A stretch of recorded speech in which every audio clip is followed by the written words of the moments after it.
আসসালামু আলাইকুম, আশা করি আপনার সবাই ভালো আছেন। আজকে আপনাদের জন্য একটা বান নিয়ে আসলাম। এই বানটা হচ্ছে অগ্নিবান। যে বানটা মারলে যার উপরে মারবেন সে শুকায়া যাবে এবং তার সম্পূর্ণ শরীরটা জ্বালা পোড়া শুরু করে দিবে। সে বলবে আমার ভিতরটা জ্বলে যেতেছে, বাহিরটা জ্বলে যেতেছে, কেউ কামড়াইতেছে, এরকম করে সে চিৎকার পারবে এই বানটা মারলে পারে। আর এই বানটা কিন্তু আপনার একদিন মারলেই যথেষ্ট, 72 ঘন্টার ভিতরে তার শরীরে অ্যাকশন নেবে। তো বান যার উপরে মারবেন সে অবশ্যই দোষী হইতে হবে। যদি সে দোষী না হয় তাহলে সে বান আপনার উপরে পড়বে, না হয় আপনার পরিবারের যে কারোর উপরে পড়বে, অথবা যে আপনাকে কাজ দিবে না হলে তার উপরে যাবে। বান যাবেই যাবে। তো আমি তাই বলবো যে অন্যায়ভাবে যদি কাজ করেন তাহলে কাজ হবে না, শুধু শুধু কষ্টটা পাওয়া যাবে। ন্যায় পথে কাজ করেন, কাজ হবে। বানের মন্ত্রটা বেশি বড় না, কিন্তু কাজ তা ভালোই। তো এটা দিয়ে কাজ করতে গেলে সর্বপ্রথম মন্ত্রটাকে আপনাকে মনে করেন যে ওইটার একটা জপ সংখ্যা আছে 333 বার।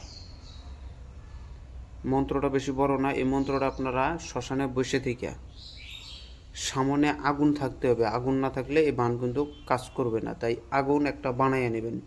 শ্মশানে না পারেন কোনো নিরালায় কোনো জায়গা যদি থাকে, সে জায়গার ভিতরে আগুন জ্বালাইয়া আগুনকে সামনে রেখে দিয়া আপনি এই মন্ত্রটা 333 বার জপ করে নেবেন। 333 বার জপ হয়ে গেছে, আপনার কাজ শেষ।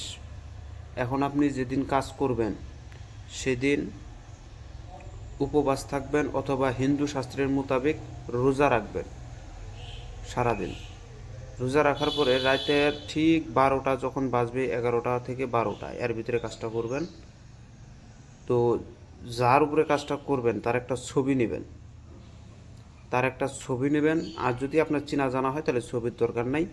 তাকে টার্গেট করে একটা পুতুল বানিয়ে নেবেন। আর এই পুতুলটা বানাইতে হবে আপনাকে চুলার যে চুলা আছে, মাটির যে চুলা আছে, সেই চুলার পুরা মাটি নেবেন, কবর শ্মশানের মাটি নেবেন। এই 3 মাটি দিয়া, বদ্ধ পুকুরের পানি দিয়া একটা পুতুল বানিয়ে নেবেন। যখন পুতুল বানাবেন তাকে স্মরণ করবেন। পুতুল বানানো হয়ে গেলে পরে পুতুলটাকে জিন্দা করে নেবেন। আমার ইউটিউবে পুতুল জিন্দা করার মন্ত্র আছে। তো সেই পুতুলটাকে জিন্দা করে নেবেন। নেওয়ার পরে ওই পুতুলটা যাকে বান মারবেন তাকে স্মরণ করে অগ্নিকুণ্ডের দিকে মুখ করে বসবেন, অথবা দক্ষিণ দিকে মুখ করে বসবেন। বসার পরে অগ্নিকুণ্ড অথবা দক্ষিণ কোণ যে কোনো এক কোণে বসে, মানে একদিকে পরে আপনারা দক্ষিণ দিকে মুখ করে বসবেন। পুতুলটাকে সামনে নেবেন,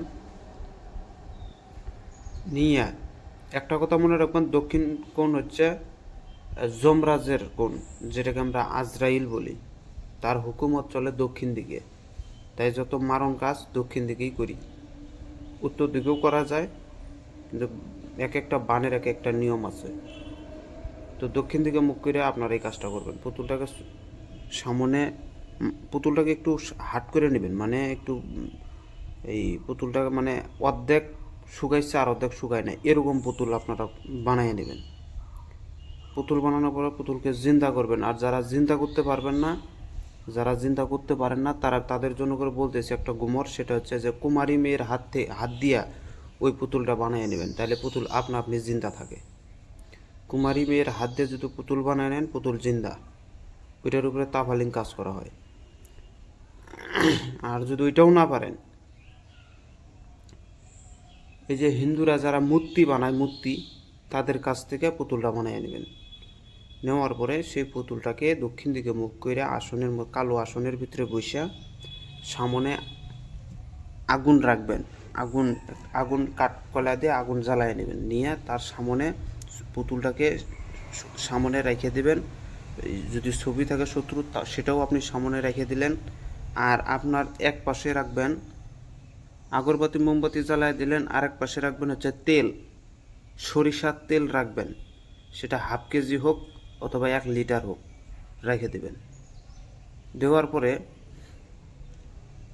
এই মন্ত্রটা হিসাব করে 333 বার ওখানে জপ করতে হবে। একও বেশি হইতে হবে না, কমও হওয়া যাবে না।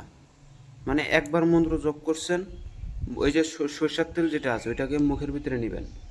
মুখের ভিতরে নিয়ে হালকা করে মুখের ভিতরে, বেশি না লাগে না, হালকা করে নেবেন। নেওয়ার পরে মন্ত্রটা মুখ দিয়ে বলবেন। বলার সঙ্গে সঙ্গে পুতুলটা যেটা আছে ওই পুতুলের গায়ে আপনি ছু মেরে দেবেন, মানে তেলটা মুখ থেকে বাইর করে পুতুলের শরীরে ফেলাই দেবেন। এভাবে আবার নেবেন, নিয়ে আবার মন্ত্র কয়া করে এই তেলটাকে ছিটকে পুতুলের গায়ে ফেলাই দেবেন। এভাবে 333 বার করবেন। এভাবে যখন আপনার 333 বার করা হয়ে গেছে, পুতুল তো ভিজা জেবা, এই পুতুলটাকে নিয়ে সামনে যে আগুন জ্বালাইছেন ওই আগুনের উপরে দিয়ে দেন। পুতুল জ্বলতেই থাক। পুতুল জ্বলতে জ্বলতে জ্বলতে জ্বলতে এমন শক্ত অন হবে, এদিক দিয়ে দেখবেন যে 70-72 ঘন্টার ভিতরে শরীরের ভিতরে জ্বর উঠে যাবে, একদম হাত পাও চাবানি শুরু করে দিবে এবং শরীরের চামড়া পুড়ে পুড়ে যাবে। এবং সে বলবে খালি মানে খালি সে চিৎকার, মাটিতে ঘুরবে খালি চিৎকার পারবে, খালি শরীরে ঝালানি তুলে দিবে একেবারে। ধীরে ধীরে শত্রু একদম শুকায়া, যদি সে কোনো কবিরাজ তান্ত্রিকের কাছে যদি না যাইতে পারে তাহলে ধীরে ধীরে সে শুকায় একেবারে শেষ হয়ে যাবে। এই বানটাকে অন্যায়ভাবে মারবেন না। তো বানটা আমি শিখিয়ে দিতেছি, ইউটিউব চ্যানেল যেহেতু খুলছি তাই শেখানোর জন্য করে খুলছি, তাই শিখিয়ে দিতেছি। এর থেকেও ডিয়ারিং কাজ আছে যেগুলো ইউটিউবে দেওয়া যায় না, কেননা ওগুলো ইউটিউবে দিলে পরে মানুষের ক্ষতি করতে দ্বিধাবোধ করবে না। এমনও কিছু বান আছে যেগুলো মুখ দিয়ে বাইরেও করা যায় না, আর এমনও কিছু বান আছে যেগুলো অমাবস্যার রাত ছাড়া ওগুলো কাউরি কাছে বলাও যায় না। এমনও কিছু মন্ত্রতন্ত্র আছে যেগুলো একমাত্র অমাবস্যা রাত্রে যে শিষ্যরা যদি কেউ নেয়, একমাত্র তখন তারা যদি যোগাযোগ করে তারাই একমাত্র পায়। আর তারা পাবে কেমনে? শিষ্যদের তো এরকম জ্ঞানও নাই যে কেমনে কখন কোন জিনিস কখন পাওয়া যায়। তো এটা মাথায় রাখবেন, অন্যায়ভাবে কাজ করবেন না। এটা শ্মশানে করবেন, এই বানটা সম্পূর্ণ শ্মশানে কাজটা করবেন, সব থেকে ভালো হবে। তো মন্ত্রটা আমি শেষে দিয়ে দিতেছি, আপনারা দেখে নেন। ভিডিওটা ভালো লাগলে অবশ্যই লাইক করবেন, শেয়ার করবেন। সবাই ধন্যবাদ। ব্রহ্মমুখী অগ্নিবাণে ছিটাইয়া দিলাম কালো রক্তের রসে, বামে দিলাম চন্দ্র সূর্য, ডানে দিলাম অগ্নিভর। এই অগ্নিবাণ অমুকের গিয়া ধর, শ্রীদামের আজ্ঞা গুরুর বা, অগ্নিদেব সিদ্ধি করে যা, না হলে মহাদেবের মস্তক ছিঁড়ে খা, দোহাই ব্রহ্মা।